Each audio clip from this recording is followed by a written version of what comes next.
কেন্দ্রীয় সরকারের অ্যাকশন দেখে আমার মনে হয়েছে যে কেন্দ্রীয় সরকার পশ্চিমবঙ্গের এই যে পরিস্থিতি তাকে বদল করতে চায় না। অভিজিৎ বাবুর বাধ্যবাধকতাটা আমি বুঝি। তিনি বিজেপির সাংসদ, তিনি যে কথাটা বলেছেন সেটা সরাসরি বিজেপির শীর্ষ নেতৃত্বের বিরুদ্ধে, কেন্দ্রীয় নেতৃত্বের বিরুদ্ধে। একটা চাপ তো থাকে, সেই চাপের কাছে হয়তো নতি স্বীকার করেছেন। এইটা কিন্তু বিজেপির রাজ্য স্তরের সমস্ত নেতা, জেলা স্তরের, ব্লক স্তরের নেতা, কর্মী, সমর্থক প্রত্যেকের মনের কথা। কেন্দ্রের যে শীর্ষ বিজেপি নেতৃত্ব তারা কিন্তু পশ্চিমবাংলার যে বিজেপি কর্মীদের যে এই আবেগটার সঙ্গে কিন্তু বিশ্বাসঘাতকতা করছে। এই যে কয়লা, গরু, বালি বা নিয়োগ দুর্নীতি থেকে আরম্ভ করে এই ব্যাপক যে দুর্নীতির একটা ক্ষেত্রেও কি কেন্দ্রীয় সরকার সিটি, সিবি, ইডিআইকে বলছে যে তোমরা উপযুক্ত তদন্ত করে দোষীদের শাস্তি দাও? যারাও গ্রেপ্তার হয়েছিল তারাও আস্তে আস্তে ছাড়া পেয়ে যাচ্ছে জামিনে। কেন ছাড়া পেয়ে যাচ্ছে? কোনো তথ্য প্রমাণ নেই, কতদিন বিনা বিচারে তাদের আটকে রাখবে? মাননীয় বিচারপতির এই হতাশ। এখন ইডি, সিবিআইকে তো পরিচালনা করেন নরেন্দ্র মোদী, অমিত শাহ। তা এটা তো স্বাভাবিক যে সমস্ত ক্ষেত্রে যদি একই ব্যাপার ঘটে, অথচ এই ইডি, সিবিআই হেমন্ত সোরেন মুখ্যমন্ত্রী তাকে গ্রেপ্তার করতে পারে, তাহলে পশ্চিমবাংলার পেরিফেরিতে এসে ইডি, সিবিআইয়ের কর্মক্ষমতাটা একেবারে স্লথ হয়ে যায় কেন, একেবারে শেষ হয়ে যায় কেন? বিজেপি কিন্তু ইচ্ছা করলেই, বিজেপির শীর্ষ নেতৃত্ব এই একের পর এক, মানে এটা তো একটা সুবর্ণ সুযোগ, একের পর এক দুর্নীতির কেন্দ্রীয় তদন্তে একদম তৃণমূল কংগ্রেসকে একেবারে শেষ করে দিতে পারতেন। তৃণমূল কংগ্রেসের অস্তিত্ব থাকতো না। লোকসভায় 67টা জনবিরোধী বিল পাশ হয়েছে, সমস্ত বিরোধীরা তার বিরোধিতা করেছেন। একমাত্র তৃণমূল প্রত্যেকটা বিলের ক্ষেত্রে লোকসভা বা রাজ্যসভা থেকে ওয়াকআউট করেছে। মানে ওয়াকআউটের কৌশলে তৃণমূল কিন্তু এই 67টা বিলের ভোটাভুটির ক্ষেত্রে সংসদ থেকে সরে গেছে, বিজেপির সুবিধে করে দিয়েছে। একটার পর একটা রাজ্যে, ঠিক বিধানসভা নির্বাচনের ঠিক আগে তৃণমূল গিয়ে একটা করে তাদের শাখা সংগঠন খুলেছে সেখানে, এবং বিপুল অর্থ বিনিয়োগ করেছে।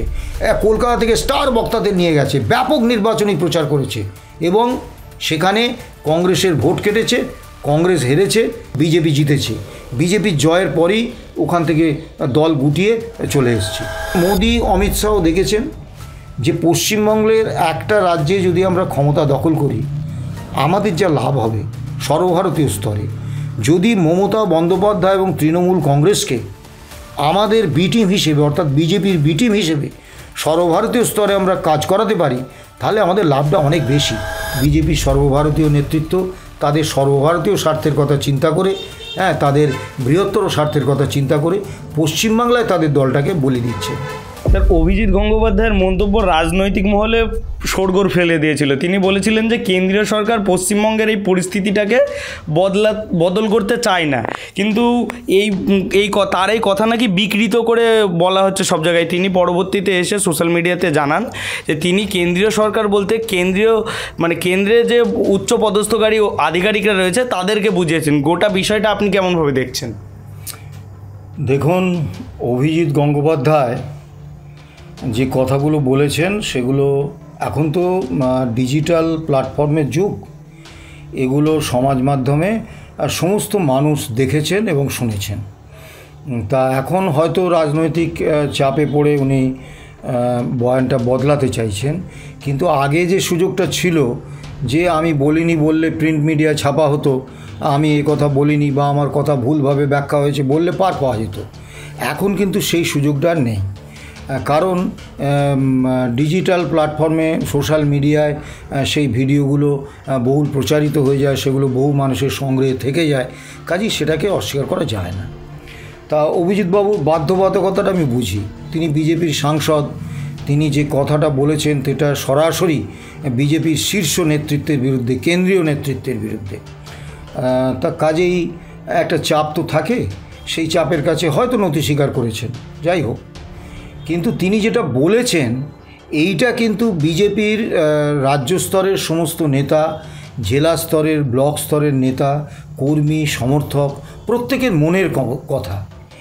একটা কথা আপনি অস্বীকার করতে পারবেন না, আপনি বিজেপিকে সমর্থন করতে পারেন, বিরোধিতাও করতে পারেন, দুটো অধিকারই আপনার আছে। আপনি একজন গণতান্ত্রিক দেশের একজন মানুষ, কিন্তু এই কথাটা অস্বীকার করতে পারবেন না আজকের দিনে দাঁড়িয়ে যারা তৃণমূলের এই ব্যাপক সন্ত্রাস, পুলিশ এবং প্রশাসনের অত্যাচার, হয়রানি, তারা এগুলো সহ্য করে সে এসইউসিআই বলুন, সে কংগ্রেস বলুন, সে সিপিএম বলুন, সে তৃণমূল বলুন, এই বিজেপি বলুন, এই ধরনের তৃণমূল বিরোধী দলগুলো করছে, তারা কিন্তু কোনো কিছু পাওয়ার আশায় করছে না। সেই রাজনৈতিক কর্মীরা কিন্তু একটা মানে তাদের আবেগ, একটা তাদের মানে মনের মধ্যে একটা ইচ্ছে যে তৃণমূল কংগ্রেস পশ্চিমবাংলাটাকে একেবারে উৎসন্নে পাঠিয়ে দিচ্ছে, পশ্চিমবাংলার সর্বনাশ ডেকে আনছে। তো এই জনবিরোধী, মানুষ বিরোধী, এই পশ্চিমবাংলার সর্বনাশ সাধনকারী এইরকম একটা মানে 100% করাপ্টেড একটা দলকে শাসন ক্ষমতা থেকে উচ্ছেদ করবে, এই আবেগ থেকে তারা কিন্তু রাজনৈতিক লড়াইটা লড়ছেন এবং সেই লড়াইয়ের ফলে তাদের প্রাণহানি হচ্ছে, তাদের সম্পত্তি ধ্বংস হচ্ছে, তারা মিথ্যে মামলায় জেল খাটছেন, তারা অত্যাচারিত হচ্ছেন, আহত হচ্ছেন, হ্যাঁ, অনেক ক্ষতি তাদের হচ্ছে। এবং এরা কিন্তু শুধু এইটুকু তাদের প্রাপ্য, তারা কেউ মন্ত্রী হতে চায় না, এমএলএ হতে চায় না, এমপি হতে চায় না, কোনো পুরসভার হতে চায় না। তাদের একটাই লক্ষ্য যে এই সরকারটা মানুষের বিরোধী, এই সরকারটা পশ্চিমবাংলার মান সম্মান নষ্ট করে দিচ্ছে, এই সরকারটাকে সরাতে হবে। এছাড়া দ্বিতীয় কোনো প্রত্যাশা কিন্তু তাদের নেই। অভিজিৎবাবু যেটা বলেছেন সেটা 100% সত্যি।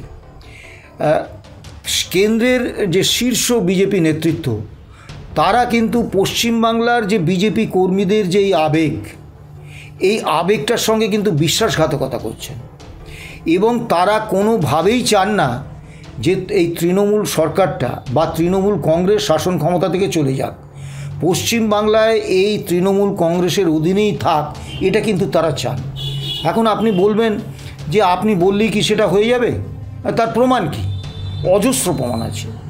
2016 সালের 14ই মার্চ তখন মুরলীধর সেন রেলে বিজেপির কেন্দ্রীয় অফিস ছিল, মানে রাজ্যের যে সদর দপ্তর সেটা ছিল। সেখানে একটা জায়েন্ট স্ক্রিন টাঙিয়ে ওখান রাজ্য বিজেপি নেতারা নারদ কেলেঙ্কারির ভিডিওটা প্রথম প্রকাশ্যে আনলেন এবং আমরা দেখলাম, একদম নিজের চোখে দেখলাম যে তৃণমূলের একাধিক মানে এমপি, এমএলএ, মন্ত্রী, তারপরে নেতা, তারা একদম খুল্লা ঘুষ নিচ্ছেন, টাকা নিচ্ছেন, ঘুষ নিচ্ছেন এবং সেগুলো বিভিন্ন ইলেকট্রনিক মিডিয়ায় গেল, ব্যাপক প্রচার হলো, মানুষের মধ্যে একটা তীব্র প্রতিক্রিয়া হলো।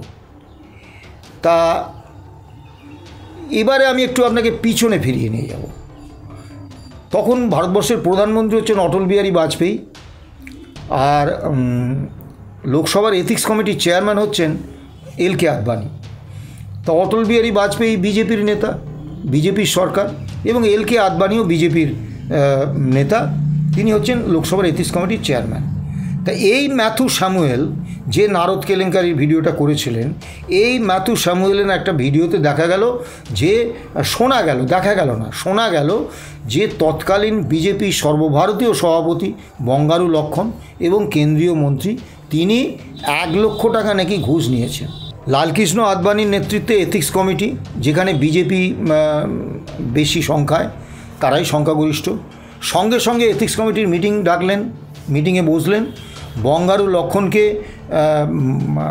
সাংসদ পদ থেকে, মন্ত্রী পদ থেকে বহিষ্কার করলেন এবং তার বিরুদ্ধে এফআইআর হলো, তিনি জেলে গেলেন।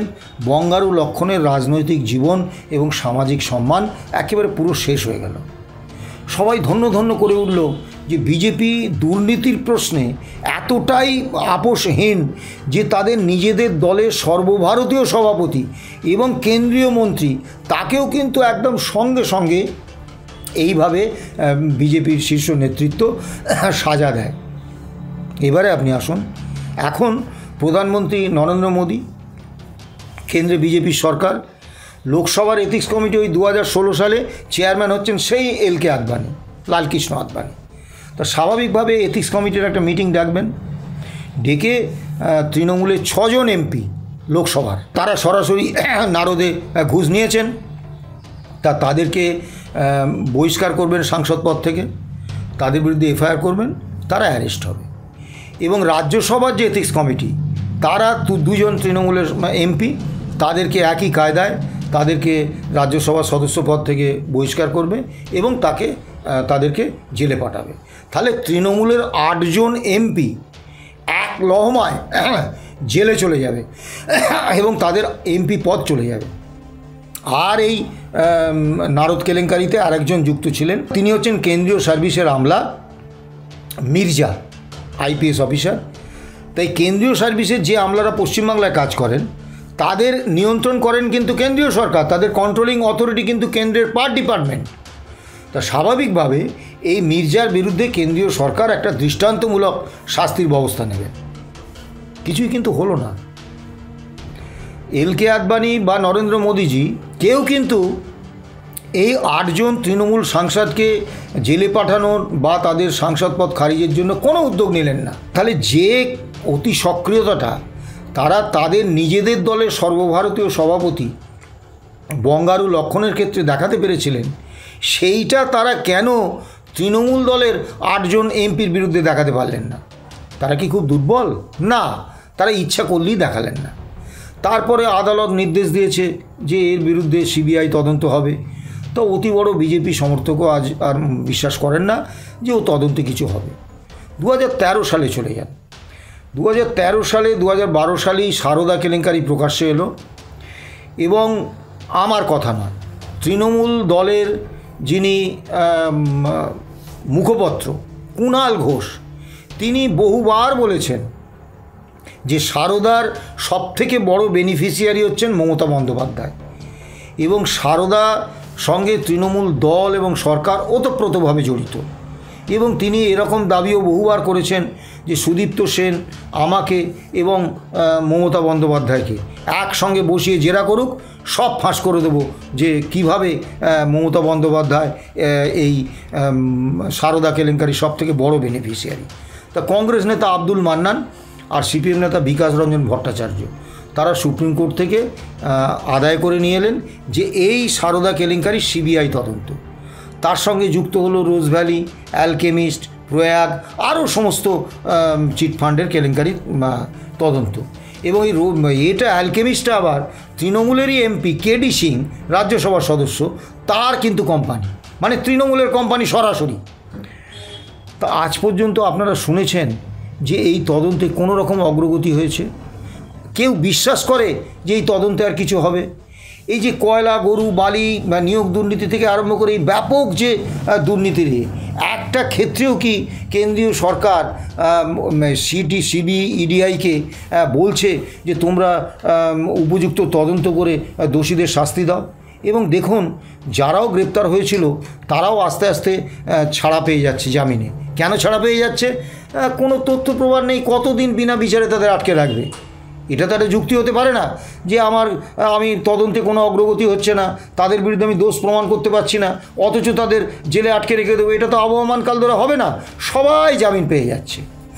অনুব্রত মণ্ডল ওই রকম একটা ভয়ঙ্কর অপরাধী যে মানে এই কিছুদিন আগে আপনারা দেখেছেন যে একজন পুলিশ অফিসারকে কিভাবে তিনি টেলিফোনে ধমকাচ্ছেন যে তার স্ত্রী, তার মেয়ে, তার মা, তাদেরকে তিনি রেপ করে দেবেন এবং আরও সব বিভিন্ন সুন্দর সুন্দর ভাষা। তার বিরুদ্ধে পুলিশ মানে একটা ব্যবস্থা নিতে পারে না, এতটাই প্রভাবশালী তিনি। সেই অনুব্রত মণ্ডলের জামিন হয়ে গেল কয়লা চুরি মামলায়। কেন? সিবিআই কোনো রকম মানে জামিনের বিরোধিতাই করলো না এবং আজ পর্যন্ত তার জামিন খারিজের জন্যে কোনো প্রয়াস সিবিআই নেয়নি। ওই মামলায় বীরভূমের 71 জন সাক্ষী আছে অনুব্রত মণ্ডলের বিরুদ্ধে। তা আপনি কি মনে করেন যে ওই 71 জনের একজনও জামিনে মুক্ত রয়েছেন এই অনুব্রত মণ্ডল, তার বিরুদ্ধে সাক্ষী দিতে যাবে? অর্থাৎ প্রত্যেকটা মামলায় ইডি, সিবিআই, কেন্দ্রীয় তদন্তকারী সংস্থাগুলো কিন্তু তদন্তটাকে গুটিয়ে আনছে না। তদন্তে যেসব রাঘব বোয়াল জড়িয়ে তাদেরকে ধরার চেষ্টা করছে না। এবার এটা যদি একটা ক্ষেত্রে হতো আমরা ধরে নিতে পারতাম যে এটা সংশ্লিষ্ট সিবিআই বা ইডির অফিসাররা হয়তো করাপ্টেড, তারা হয়তো ঘুষ টুস খেয়ে এই কাজ করছেন। তা না, প্রত্যেকটি তদন্তে আপনি ধরুন এই তাপস রায়, তার বাড়িতে পুরো নিয়োগ দুর্নীতিতে ইডি গেল রেড করতে এবং শুভেন্দু অধিকারী বিজেপি নেতা তিনি বললেন যে Tapas Roy is also involve, চোরোं का घर में ईडी का रेड तो होगा ही। तो সেই তাপস রায় বিজেপিতে চলে গেলেন এবং এখন বলছে না না ও আপনি কি আশা করেন যে এর পরে পুরনিয়োগ দুর্নীতিতে আর কোনো অগ্রগতি হবে? আবার ধরুন নারদ দুর্নীতিতে শুভেন্দু অধিকারী নিজে একাধিকবার ভিডিওতে বলেছেন যে নারদ ছাড়া আমার বিরুদ্ধে কোনো প্রমাণিত দুর্নীতির অভিযোগ নেই। তার মানে এইটা তার বিরুদ্ধে প্রমাণিত দুর্নীতির অভিযোগ। তিনি এখন বিজেপিতে, তাহলে ওই নারদ কেলেঙ্কারিতে আর কোনো তদন্ত হবে? আবার ধরুন নিয়োগ দুর্নীতি, প্রাথমিক শিক্ষক নিয়োগ দুর্নীতি, কিচ্ছু হবে না। বিশ্বজিৎ কুণ্ডু তিনি বুক বাজিয়ে বলেছেন, এখন আপনি সোশ্যাল মিডিয়া খুঁজবেন পাবেন, তিনি বুক বাজিয়ে বলেছেন আমি 65 জনকে প্রাথমিক শিক্ষকের চাকরি দিয়েছি এবং একজনেরও প্রাথমিক শিক্ষকের চাকরি ওই পরীক্ষা দিয়ে হয়নি। সব তৃণমূলের প্যানেল থেকে এমএলএরা সুপারিশ করেছে, তার ভিত্তিতে হয়েছে। তো সেই বিশ্বজিৎ কুণ্ডু আজকে বিজেপিতে। স্বাভাবিকভাবে সিবিআই বা ইডি কেন্দ্রীয় সংস্থাগুলোর তদন্তের যে অধিকার, সেই জেনারেল কনসেন্ট সেটা রাজ্য সরকার প্রত্যাহার করে নিয়েছে। অর্থাৎ কেন্দ্র সরকার ইচ্ছা করলেই বা কোনো রাজনৈতিক দল ইচ্ছা করলেই পশ্চিমবাংলায় কোনো সিবিআই তদন্ত করতে পারবেন না, এটা সম্ভব না। কিন্তু এই সুযোগটা বিজেপির শীর্ষ নেতৃত্বের কাছে এনে দিয়েছেন আদালত। আদালত একটার পর একটা দুর্নীতিতে ইডি সিবিআইয়ের তদন্তের নির্দেশ দিয়েছেন এবং এখন মাননীয় বিচারপতিরাই হতাশ। এখন ইডি সিবিআইকে তো পরিচালনা করেন নরেন্দ্র মোদী, অমিত শাহ। তা এটা তো স্বাভাবিক যে সমস্ত ক্ষেত্রে যদি একই ব্যাপার ঘটে, অথচ এই ইডি সিবিআই হেমন্ত সোরেন মুখ্যমন্ত্রী তাকে গ্রেপ্তার করতে পারে, এই ইডি সিবিআই কেজরিওয়াল মুখ্যমন্ত্রী তাকে গ্রেপ্তার করতে পারে, তাহলে পশ্চিমবাংলার পেরিফেরিতে এসে ইডি সিবিআইয়ের কর্মক্ষমতাটা একেবারে ওই মানে স্লথ হয়ে যায় কেন, একেবারে শেষ হয়ে যায় কেন? কারণটা হচ্ছে যে তাদেরকে এই নির্দেশ দেওয়া হয়েছে যে তোমাদের তদন্তে শেষ পর্যন্ত যেতে হবে না, সেই জন্য কালীঘাটের কাকুতে গিয়েই তদন্ত আটকে যায়, কোনো কিছু তদন্ত হবে না। এবং একটা জিনিস ভাবুন, যদি বিজেপির শীর্ষ নেতৃত্ব সত্যি তৃণমূল কংগ্রেসকে এই পশ্চিমবঙ্গ থেকে সরাতে চাইতো, বিজেপিকে ক্ষমতায় আনতে চাইতো, তারা এই 2012-13 সাল থেকে এই যে তৃণমূল কংগ্রেস এবং তার সরকার ওতপ্রোতভাবে দুর্নীতিতে জড়িয়ে গেছে এবং সেই দুর্নীতিগুলোর তদন্তের ভার কেন্দ্রীয় তদন্তকারী সংস্থাগুলোর উপর আছে, তাহলে কিন্তু তারা সর্বোচ্চ অগ্রাধিকার দিত ওই কেন্দ্রীয় তদন্তকারী সংস্থাগুলোতে লোকবল বৃদ্ধি করে তাদেরকে একদম মানে যুদ্ধকালীন তৎপরতায় তদন্ত করে তৃণমূলের যে সর্বোচ্চ নেতা নেত্রী মন্ত্রী যারা এই দুর্নীতিগুলোতে যুক্ত তাদেরকে একদম গ্রেপ্তার করা এবং তাদের বিরুদ্ধে একেবারে মানে ফাঁক নেই এরকম বেরিয়ে যেতে পারে। এখনও এই প্রাথমিক শিক্ষক নিয়োগ দুর্নীতির চার্জশিট হয়েছে, কিন্তু সেটা আদালত কগনিজেন্সে নিতে পারছে না। কেন? যেসব সরকারি আধিকারিক ওই দুর্নীতির অভিযোগ ওই চার্জশিটে যাদের নাম আছে তাদের বিরুদ্ধে মানে তদন্ত করার জন্য, চার্জশিট দেওয়ার জন্য রাজ্য সরকার কোনো অনুমোদন দেয়নি, পারমিশন দেয়নি এখনও। তা সুপ্রিম কোর্ট বলেছিল রাজ্য সরকার পারমিশন না দিলে রাজ্যপাল পারমিশন দিলে হবে। তা সিবিআই সেগুলো রাজ্যপালের কাছে দিয়েছে। রাজ্যপাল তো বিজেপির কেন্দ্রীয় নেতৃত্বের লোক, তো তিনিও এখনও পর্যন্ত পারমিশন দেননি। অর্থাৎ বিজেপি কিন্তু ইচ্ছা করলেই বিজেপির শীর্ষ নেতৃত্ব এই একের পর এক, মানে এটা তো একটা সুবর্ণ সুযোগ, একের পর এক দুর্নীতির কেন্দ্রীয় তদন্তে একদম তৃণমূল কংগ্রেসকে একেবারে শেষ করে দিতে পারতেন, তৃণমূল কংগ্রেসের অস্তিত্ব থাকতো না, কিন্তু তারা তা করছেন না। এখন আপনি বলবেন যে বিজেপির এতে শীর্ষ নেতৃত্বের স্বার্থটা কী? সব কিছুই তো পৃথিবীতে লেনদেনের বিষয়। আপনি দেখুন, শুভেন্দু অধিকারী বলুন, সমীর এই আমাদের বর্তমান যিনি সভাপতি হয়েছেন তিনি বলুন, বা সুকান্ত মজুমদার বলুন, যেই বলুন, তারা কিন্তু বিজেপির শীর্ষ নেতৃত্বকে এই সার্ভিসটা দিতে পারবে না যে সার্ভিসটা দিচ্ছেন মমতা ব্যানার্জি। তিনি কি সার্ভিস দিচ্ছেন? লোকসভায় 67টা জনবিরোধী বিল পাস হয়েছে, সমস্ত বিরোধীরা তার বিরোধিতা করেছেন। একমাত্র তৃণমূল প্রত্যেকটা বিলের ক্ষেত্রে লোকসভা বা রাজ্যসভা থেকে ওয়াকআউট করেছে। মানে ওয়াকআউটের কৌশলে তৃণমূল কিন্তু এই 67টা বিলের ভোটাভুটির ক্ষেত্রে সংসদ থেকে সরে গেছে, বিজেপির সুবিধে করে দিয়েছে। আবার দেখুন, একটার পর একটা রাজ্যে ঠিক বিধানসভা নির্বাচনের ঠিক আগে তৃণমূল গিয়ে একটা করে তাদের শাখা সংগঠন খুলেছে, সেখানে পশ্চিমবঙ্গের তৃণমূল কংগ্রেসের একটা শাখা সেখানে খুলেছে এবং বিপুল অর্থ বিনিয়োগ করেছে। কলকাতা থেকে স্টার বক্তাদের নিয়ে গেছে, ব্যাপক নির্বাচনী প্রচার করেছে এবং সেখানে কংগ্রেসের ভোট কেটেছে, কংগ্রেস হেরেছে, আর বিজেপি জিতেছে। বিজেপির জয়ের পরেই ওখান থেকে দল গুটিয়ে চলে এসছে। এখন আপনি বলবেন যে একটা আঞ্চলিক দল অন্য রাজ্যে সংগঠন বাড়াবে না, নিশ্চয়ই বাড়াবে, কিন্তু সংগঠন বাড়ানোটা যদি তাদের উদ্দেশ্য হতো তাহলে কিন্তু ওই নির্বাচনে বিজেপির জয়ের পরে তারা কিন্তু ওই সেই সব রাজ্যে সংগঠনটা রাখতো, সংগঠনের কাজকর্ম হতো, সংগঠনটাকে তুলে দিত না। তার মানে কি, নির্বাচনে কিছু ভোট কেটে কংগ্রেসের পরাজয় এবং বিজেপির জয়টা নিশ্চিত করারই হচ্ছে তৃণমূলের লক্ষ্য। আবার দেখুন, যে কোনো মানে যে রাজনীতি বোঝে না সাধারণ মানুষ, সেও জানে যে কেন্দ্রে যদি বিজেপিকে হটাতে হয়, বিজেপি সরকারকে যদি সরাতে হয়, তাহলে বিজেপি বিরোধী সমস্ত ভোট এক জায়গায় আনতে হবে, অর্থাৎ বিজেপি বিরোধী একটা জোট সর্বভারতীয় স্তরে করতে হবে। এটা সবাই জানে। মমতা ব্যানার্জির দেখুন সর্বোচ্চ অগ্রাধিকার, সবসময় তিনি চেষ্টা করে গেছেন কংগ্রেস মুক্ত একটা তৃতীয় ফ্রন্ট।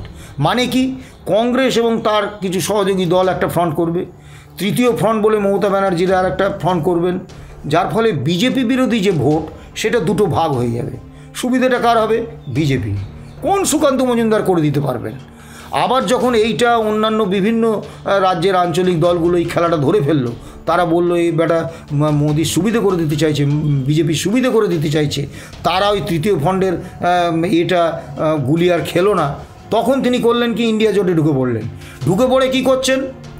একে দিয়ে বলাচ্ছেন যে প্রধানমন্ত্রী পদে যদি মমতা বন্দ্যোপাধ্যায়কে প্রজেক্ট করা হয় তাহলে তারা আছেন, এবং সেখানে গিয়ে বিভিন্ন রকমের সমস্যা তৈরি করছেন। অর্থাৎ যাতে কংগ্রেস বিরোধী বিজেপি বিরোধী একটা জোট খুব সুসংগত হতে না পারে, সেখানে যাতে তারা যে ঐক্যবদ্ধভাবে যাতে বিজেপি বিরোধী জোট হিসেবে প্রতিষ্ঠা পেতে না পারে, এই কাজটা মমতা ব্যানার্জি করছেন। এখন এই সার্ভিসটা কিন্তু দিতে পারবে না কোনো বিজেপি নেতা, রাজ্য বিজেপি নেতা দিতে পারবে না। কাজেই তাদের ওই একটা রাজ্য গেল কি এলো তা নিয়ে কিচ্ছু আসে যায় না। সে কারণে বিজেপি সর্বভারতীয় নেতৃত্ব চায় না যে পশ্চিমবঙ্গ থেকে সরকারটা চলে যাক। এবারে আপনি বলবেন এটা কি সেটিং? না, এটা সেটিং ফেটিং কিচ্ছু নয়। এটা হচ্ছে মোদি, অমিত শাহ দেখেছেন যে পশ্চিমবঙ্গের একটা রাজ্যে যদি আমরা ক্ষমতা দখল করি আমাদের যা লাভ হবে সর্বভারতীয় স্তরে। যদি মমতা বন্দ্যোপাধ্যায় এবং তৃণমূল কংগ্রেসকে আমাদের বি টিম হিসেবে, অর্থাৎ বিজেপির বি টিম হিসেবে সর্বভারতীয় স্তরে আমরা কাজ করাতে পারি, তাহলে আমাদের লাভটা অনেক বেশি। স্বাভাবিকভাবে বিজেপির শীর্ষ নেতৃত্ব তারা তো সর্বভারতীয় ক্ষেত্রে তাদের স্বার্থের কথাটা বেশি দেখবেন। ওই একটা পশ্চিমবাংলার মতো 42টা এমপির রাজ্যের কথা তারা ভাববেন না, এটাই স্বাভাবিক। এবং যারা সেটিং বলেন তারা ভুল বলছেন। তথাগত রায় বিজেপি নেতা, আদি বিজেপি নেতা, তিনি বলেছেন, অভিজিৎ গঙ্গোপাধ্যায় বলেছেন, তা কিন্তু এটা সেটিং বলে আমি মনে করি না। যদি বলবেন কারণ কি, সেটিংটা দুটো সমানে সমানে হয়, এখানে কিন্তু কোনো সমান ব্যাপার নেই। বিজেপি একটা অনেক অনেক অনেক বড় শক্তি, এবং মোদি, অমিত শাহ, এই যে মমতা বন্দ্যোপাধ্যায়, তার পরিবার, তার সরকার দুর্নীতিতে আকণ্ঠ ডুবে এবং আদালতের আশীর্বাদে সেই সমস্ত তদন্তের ভার কেন্দ্রীয় এজেন্সিগুলোর উপর, যে কেন্দ্রীয় এজেন্সিগুলো পুরোপুরি ওই মোদি, অমিত শাহের কথায় চলছে। মোদি, অমিত শাহ যেটা করছেন একদম মানে অত্যন্ত মানে সুচতুর রাজনীতিবিদের মতো। তারা এই যে দুর্নীতির তদন্তের ফলে উঠে আসা যে তথ্য, পরিসংখ্যান, প্রমাণ, এগুলোকে মমতা ব্যানার্জির সামনে ফেলে দিয়ে বলছেন যে হয় বিজেপি সর্বভারতীয় স্তরে বিজেপির বি টিম হিসেবে কাজ করো, না হলে কিন্তু তোমার কপালে বিপদ আছে। স্বাভাবিকভাবে মমতা বন্দ্যোপাধ্যায় দ্বিতীয় অপশানটাই বেছে নিচ্ছেন যে আমার বিপদের দরকার নেই বাবা, আমি বিজেপির বি টিম হিসেবেই কাজ করি, এবং এইভাবেই কাজ করছেন। দেখবেন ওনার মুখ দিয়ে মাঝে মাঝে বেরিয়ে যায় যে বাম কংগ্রেস মুক্ত পশ্চিমবঙ্গ আমি চাই।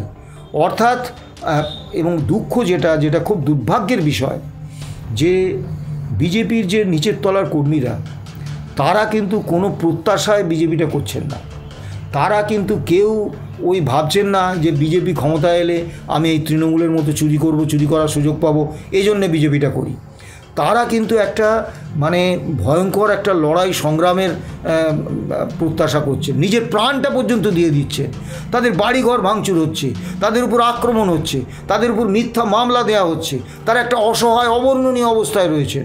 তার কারণ হচ্ছে যে তারা চাইছেন যে এই অপশাসনটা পশ্চিমবাংলা থেকে চলে যান, অপশাসন মুক্ত বাংলা চাইছেন তারা, এর বাইরে তাদের কিন্তু কোনো চাহিদা নেই। কিন্তু সেই মানুষগুলো আজকে খুব হতাশ, খুব মানে কি বলবো, তারা বুঝতেও পারছেন না যে আদৌ বিজেপিকে সমর্থন করে বিজেপিকে ভোট দিয়ে আমরা কি তৃণমূলের সুবিধে করে দিচ্ছি। এখন আদর্শগতভাবে তারা কতটা বাম কংগ্রেসকে সমর্থন করতে পারবেন আমি জানি না, এগুলো তাদের গণতান্ত্রিক অধিকারের ব্যাপার, আমি সে বিষয়ে কিছু বলবো না। কিন্তু বিজেপির এই লক্ষ লক্ষ যে নিচের তলার কর্মী, রাজনৈতিক কর্মী, তাদের আবেগটার সঙ্গে কিন্তু বিশ্বাসঘাতকতা করছেন বিজেপির শীর্ষ নেতৃত্ব। আর একটা কথা তথাগতবাবু যেটা বলেছেন যে ওই কৈলাস বিজয়বর্গীয় বা এও বলেছেন আমাদের অভিজিৎ গাঙ্গুলি, এটা সঠিক। বিজেপিকে তার স্ট্র্যাটেজি কিছু বলতে হবে। ওই উত্তর ভারতের সংস্কৃতি পশ্চিমবাংলায় চাপিয়ে দিলে পশ্চিমবাংলার মানুষ তা মেনে নেবেন না, কারণ উত্তর ভারতের সংস্কৃতি পশ্চিমবাংলায় চলে না। পশ্চিমবাংলার সংস্কৃতি একটা আলাদা। এবং বিজেপির রাজ্য নেতাদেরও কিছু কিছু আছেন যারা এতটাই মূর্খ যে তারা ইচ্ছা করেই দলের ক্ষতি করে দিচ্ছেন, মানে না জেনে বুঝেই দলের ক্ষতি করে দিচ্ছেন। এই কদিন আগে দেখুন অসমে হেমন্ত বিশ্ব শর্মার সরকার, ওখানে বিধুভূষণ দাস বলে একজন কংগ্রেস নেতা, তিনি তার কিছু দলবল মানে অনুগামীদের নিয়ে কংগ্রেস সেবা দলের একটা অনুষ্ঠানে ওই অসমের শ্রীভূমি জেলায় ওই ও আমার সোনার বাংলা তোমায় ভালোবাসি গানটি গেয়েছিলেন। তো হেমন্ত বিশ্ব শর্মা তার জন্য তার বিরুদ্ধে দেশদ্রোহিতার মামলা এনেছেন এবং বক্তব্য হচ্ছে এটা বাংলাদেশের জাতীয় সঙ্গীত, তুমি গেয়েছো, বিশ্বের মানে দেশদ্রোহিতা করেছো। এখন একজন বাঙালি হিসেবে যে কারোর কাছে কিন্তু এই কাজটা ভালো লাগবে না, কারণ ভারতের সংবিধান আমাকে এই অধিকার দিয়েছে আমি কি গাইবো, কি খাবো, কি পরবো। আর এই গানটা রবীন্দ্রনাথের, এটা তো আমাদের গর্ব হওয়ার উচিত যে আমাদের একজন কবির গান অন্য একটা দেশ জাতীয় সঙ্গীত হিসেবে মেনে নিয়েছে, এবং সেটা শুধু বাংলাদেশ নয়, আরও দুটো দেশে জাতীয় সঙ্গীত। তা এবং আমাদের সংবিধান আমাকে এই অধিকার দিয়েছে যে কোনো দেশের জাতীয় সঙ্গীত গাওয়ার, অসুবিধে কোথায়, সমস্যা কী? তা বিজেপির নেতৃত্বের হয় এটার প্রতিবাদ করা দরকার ছিল। প্রতিবাদ দূরস্থান, সজল ঘোষ বললেন হ্যাঁ ঠিকই তো করেছে, বাংলাদেশের রবি ঠাকুরের গান তো কী হয়েছে, রবীন্দ্রনাথ ঠাকুর বলে বেঁচে যাবে। আমরা 2026-এ ক্ষমতা এলে একদম এসব আমরা করতে দেবো না, ওসব বাংলাদেশের জাতীয় সঙ্গীত টঙ্গীত গাওয়া হবে না। তিনি বাংলার সংস্কৃতিটাই বোঝেন না, যার ফলে উত্তর ভারতের সংস্কৃতি আর হিন্দি বলয়ের নেতাদের এনে বিজেপি যদি মনে করে যে এখানে আমি তৃণমূলকে হটাবো, তাহলে মূর্খের স্বর্গে বাস করছে। এবং আমার কষ্ট বিজেপি জিতলো কি হারলো এটা নিয়ে আমার কোনো মাথা ব্যথা নেই। আমার মাথা ব্যথা তৃণমূলের এই অপশাসনটা দূর হলো কি হলো। কিন্তু এখানে বিরোধী দল, প্রধান বিরোধী দল তো বিজেপি। এখন তাদের কেন্দ্রীয় শীর্ষ নেতৃত্বই যদি না চান যে পশ্চিমবাংলা থেকে তৃণমূল কংগ্রেসটা যাক, তাহলে তো এই তৃণমূল কংগ্রেস যাবে না। যার ফলে মানে আগামী দিনে আবার যদি 2026-এ এই বিজেপির শীর্ষ নেতৃত্বের সর্বভারতীয় স্বার্থের প্রয়োজনে যদি আবারও তৃণমূল কংগ্রেসকে রেখে দেওয়া হয়, তাহলে পশ্চিমবাংলার পক্ষে সেটা খুব দুর্ভাগ্যজনক হবে, এবং সেটাই হতে যাচ্ছে বলে আমার বিশ্বাস। তার মানে আপনি বলছেন যে মানুষ যত যাই করে নিক, গ্রাউন্ড লেভেলের কর্মীরা যতই খাটুক, 26-এ আবার তৃণমূল ব্যাক করবে, তাই তো? স্বাভাবিকভাবে আপনি একটা জিনিস ভাবুন, যদি আমরা তো তৃণমূল যে রাজনীতিটা করে সেটা হচ্ছে ওই পেশি শক্তির ব্যবহার করে, পুলিশ প্রশাসন এবং গুন্ডা বদমাইশদের দিয়ে জনমতের প্রকৃত প্রতিফলন করাতে দেয় না। এমনিতেই রাজনৈতিকভাবে পশ্চিমবাংলায় দেখুন বাম কংগ্রেসের পক্ষে আদর্শগতভাবে বিজেপির সঙ্গে একসঙ্গে ভোটে যাওয়া সম্ভব নয়। এটা যে যাই বলুক, এটা রাজনৈতিকভাবে সম্ভব নয়। কারণ 1925 সাল থেকেই, যেদিন যখন আরএসএসের জন্ম হয়, বিজেপির জন্ম তো তার বহু পরে, তখন থেকেই আদর্শগতভাবে কংগ্রেস বা সিপিএম বিজেপির পূর্বসূরি, আরএসএস, জনসংঘ, হিন্দু মহাসভা বা বিজেপির বিরোধী। এখন এটা ভালো খারাপ আমি ও বিতর্কে যাচ্ছি না, আমি বাস্তব অবস্থাটার কথা বলছি যে তারা আদর্শগতভাবে বিজেপির বিরোধী, আবার বিজেপিও আদর্শগতভাবে বাম কংগ্রেসের বিরোধী। স্বাভাবিকভাবে এদের মধ্যে কোনো জোট হতে পারে না। এবার তাহলে প্রধান বিরোধী দল রইল বিজেপি। এখন বিজেপি যদি জিততে না পারে, তাহলে তো স্বাভাবিকভাবে তৃণমূল জিতবে।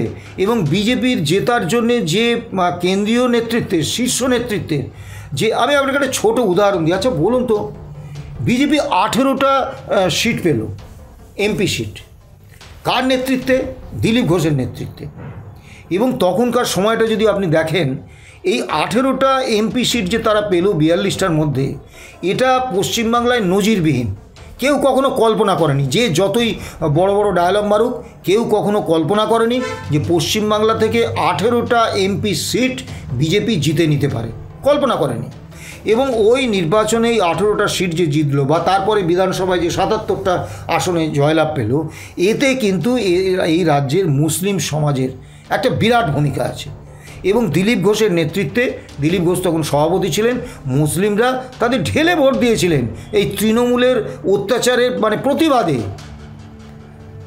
তা এখন বিজেপি কী করছে? শুভেন্দু অধিকারী ওখানে গেছেন, উনি সর্বদা আগের দেখবেন আদি বিজেপি যে নেতারা, তারা কিন্তু পশ্চিমবাংলায় মুসলিম বিদ্বেষের কথা বলতেন না, শুধু বলতেন যে মমতা বন্দ্যোপাধ্যায় বা ধর্মনিরপেক্ষ দলগুলো মুসলিমদের তোষণ করে, এর বাইরে কিন্তু যেতেন না। কিন্তু শুভেন্দু অধিকারী এসে এটা একেবারে তীব্র মুসলিম বিদ্বেষের আবহে নিয়ে গেছেন। এই হিন্দু হিন্দু হিন্দু হিন্দু করে মুসলিমদের একেবারে শত্রুতে পরিণত করার একটা জায়গায় উনি নিয়ে চলে গেছেন। মুসলিমদের 30% ভোট। তা আপনি কি মনে করেন এই 30% ভোটকে একা দায়িত্ব নিয়ে শুভেন্দু অধিকারী বিজেপির থেকে দূরে সরিয়ে দিয়েছেন এবং তাদের মধ্যে একটা আতঙ্ক তৈরি করে দিয়েছে? এই আতঙ্কের জায়গা থেকে তারা যদি একজোট হয়ে আবার তৃণমূলকে ভোট দেয়, যার সম্ভাবনা যথেষ্ট, এর দায়টা কার? এবং একটা নির্বাচনে যদি সত্যি বিজেপি জিতব মনে করত, তাহলে এই আত্মঘাতী খেলা তারা খেলতো। কারণ পশ্চিমবাংলায় যে যাই বলুক, ওই হিন্দুর ধর্মীয় ভিত্তিতে এক জায়গায় আনা ওটা অসম্ভব, এটা পশ্চিমবাংলায় সম্ভব নয়। সে 30% ভোটকে বিজেপি থেকে সরিয়ে দিল। আবার ধরুন যে সবথেকে সফল সভাপতি, যে শূন্য থেকে বিজেপিকে ওই জায়গায় নিয়ে এসছে, বিধানসভায় 77টা, লোকসভায় 18টা, এবং ভোট পার্সেন্টেজে প্রায় 40%-এর বেশি ভোট, সেই সফলতম সভাপতিকে বিজেপি শুধু সরিয়ে দিল না, তাকে এমপি পর্যন্ত হতে দিল না, তাকে এখন পদে পদে অপমান করছে। কেন্দ্রীয় নেতারা যখন পশ্চিমবাংলায় আসছেন, তাদের সভায়, প্রধানমন্ত্রীর সভায় তার জায়গা হচ্ছে না, তাকে পরিকল্পিতভাবে নারী ঘটিত কেলেঙ্কারিতে ফাঁসিয়ে দেওয়ার চেষ্টা হচ্ছে। এতে কার লাভ হচ্ছে? আদি বিজেপি নেতারা, যারা বিজেপিকে এই জায়গায় এনেছিল, দল বদলু নেতারা কিন্তু বিজেপিকে এই জায়গায় আনেনি। এই যে পশ্চিমবাংলায় দ্বিতীয় বৃহত্তম দল, প্রধান বিরোধী দল, এই জায়গায় কিন্তু দল বদলু বিজেপির নেতারা বিজেপিকে আনেনি। আদি বিজেপি নেতারা তাদের জীবন বাজি রেখে অবর্ণনীয় অত্যাচার সহ্য করে, দিনের পর দিন পরিশ্রম করে, বছরের পর বছর পরিশ্রম করে জনমত তৈরি করেছেন। একদিনে হয়নি, তারা করেছেন। এই দল বদলু নেতারা তখন ছিলেন না এখানে, তখন তারা তৃণমূলের দাঁড়ে বসে ওখানে কলাটা মূলোটা খাচ্ছিলেন। তা আজকে তাদেরকে বিজেপি ব্রাত্য করে দিচ্ছে। তা আপনি কীভাবে আশা করেন যে এই দল সুসংহতভাবে মানুষের বিরোধী তৃণমূল বিরোধী ভোটটাকে নিতে পারবে? তো স্বাভাবিকভাবে যদি এই অবস্থা থাকে এবং কেন্দ্রের শীর্ষ নেতৃত্ব যদি সত্যি এই সমস্ত তদন্তে কোনো কার্যকরী পদক্ষেপ না নেয়, যদি বিশেষত যারা তৃণমূলের শীর্ষ নেতৃত্ব তাদের বিরুদ্ধে যদি কোনো ব্যবস্থা না দেয়, তাহলে আগামী দিনে আমি তো কোনো দ্বিতীয় কিছু দেখতে পাচ্ছি না। আর আমাদের আতঙ্কটা কোন জায়গায়? ধরুন আমাদের বিরুদ্ধে প্রচুর মামলা এই সরকার দিয়েছে, তা আমরা আশায় আছি যে যদি সরকারটা বদল হয়, যেই আসুক, সে আমাদের মামলাগুলো হয়তো তুলে নেবে। ওই প্রতি মাসে 2-3 বার বিভিন্ন কোর্টে গিয়ে উকিলদের টাকা দিয়ে মামলার দিনে হাজির থাকা, এই যন্ত্রণা থেকে আমরা মুক্ত পাব। কিন্তু সে তো আশা দেখছি না। বিজেপির শীর্ষ নেতৃত্বের এটা বোঝা উচিত। তবে পশ্চিমবাংলায় এটা প্রথম হচ্ছে না, এর আগেও যখন পশ্চিমবাংলায় বামফ্রন্ট ছিল, তখন সর্বভারতীয় কংগ্রেস নেতৃত্ব তারা সর্বভারতীয় রাজনীতির প্রয়োজনে নিজেদের রাজ্য শাখাকে সবসময় বলি দিয়ে এসছে। একই ট্র্যাডিশন চলছে আজকেও। বিজেপির সর্বভারতীয় নেতৃত্ব তাদের সর্বভারতীয় স্বার্থের কথা চিন্তা করে, তাদের বৃহত্তর স্বার্থের কথা চিন্তা করে পশ্চিমবাংলায় তাদের দলটাকে বলি দিচ্ছে। এই পরম্পরা চলে আসছে।